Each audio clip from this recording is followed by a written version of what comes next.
Imagine, there is no Las Vegas, there are no electric lights to see in the dark with, and you have no phone to bury your face in.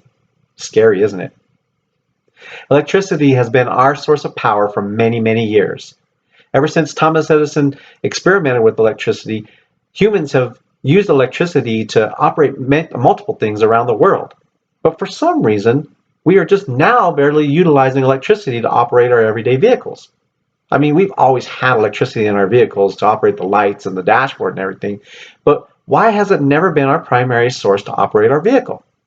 We're going to look at the history of the electric vehicle, further known as the EV, and how the EV operates compared to an internal combustible engine, further known as an ICE. Now, the EV is not new to modern history or to modern society. Enthusiasts have always tinkered with the idea of utilizing electricity to operate a motor for a carriage.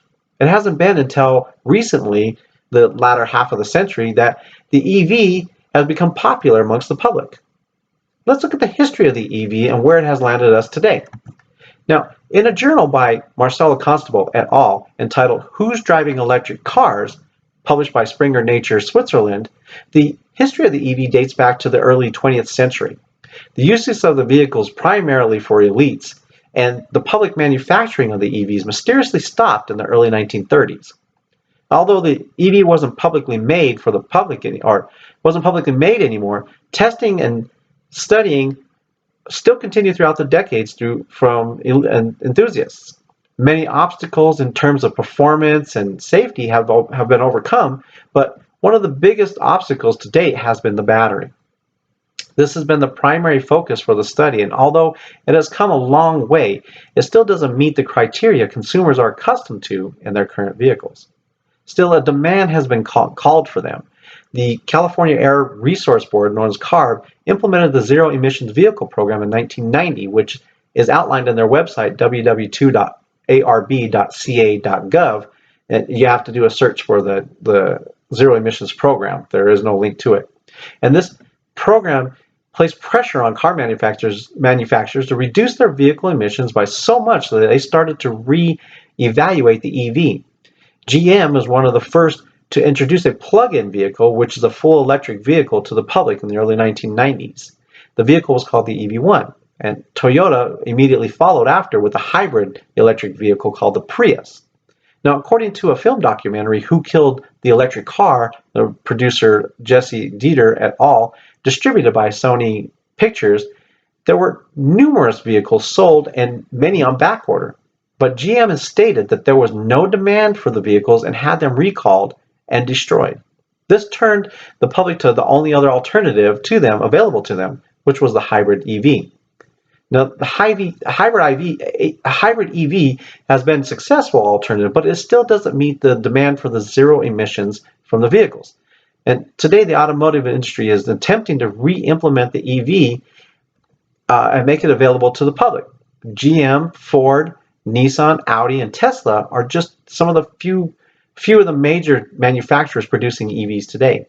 This demand has also helped drive down the price of the EVs. The price to charge the EVs is still low, and the range of the batteries have increased. This has been the history of the EV, and as expressed before, the EV has come a long way in terms of performance, especially in the battery.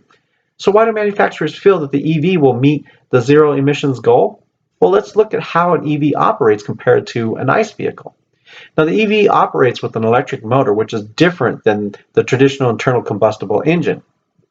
Now, I've worked on vehicles, and I've completely restored and rebuilt engines before, but I'm no mechanic, but I understand the general knowledge and how they work.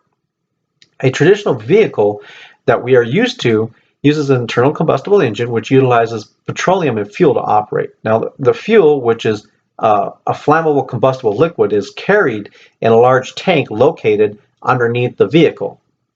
The fuel enters the engine through a fuel-air mixture and is ignited and bursts and causes a burst of flames. The gas from the combusted fuel gets emitted through the exhaust through a tailpipe, which is usually located underneath the vehicle and runs through the back. And that emits the remaining chemicals into the air. And that's pretty much how the basics of the internal combustion engine works, the ICE vehicle works. The EV has 90% less moving parts than the ICE vehicle. And this is according to a website by the Energy Distribution Function entitled How Do Electric Cars Work by Marta Moses at the following website, www.edfenergy.com/for home/energy-wise/how do electric cars work. The electric engine receives power from a battery or batteries to operate. There are no moving parts for the electric motor and no fuel to make the motor work. No oil to use and very minimal petroleum used on the body and chassis. No gas is burned, therefore no emissions is emitted from the tailpipe. In fact, there is no tailpipe.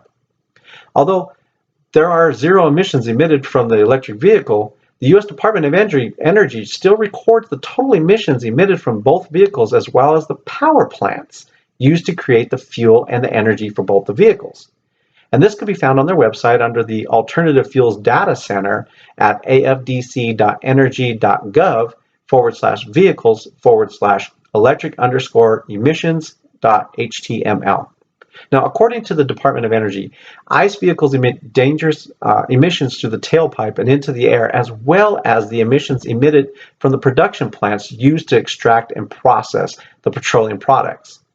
EV has zero emissions. There is no tailpipe, but the emissions that are recorded against them are the emissions emitted through the production plants used to produce the electricity to charge the vehicle.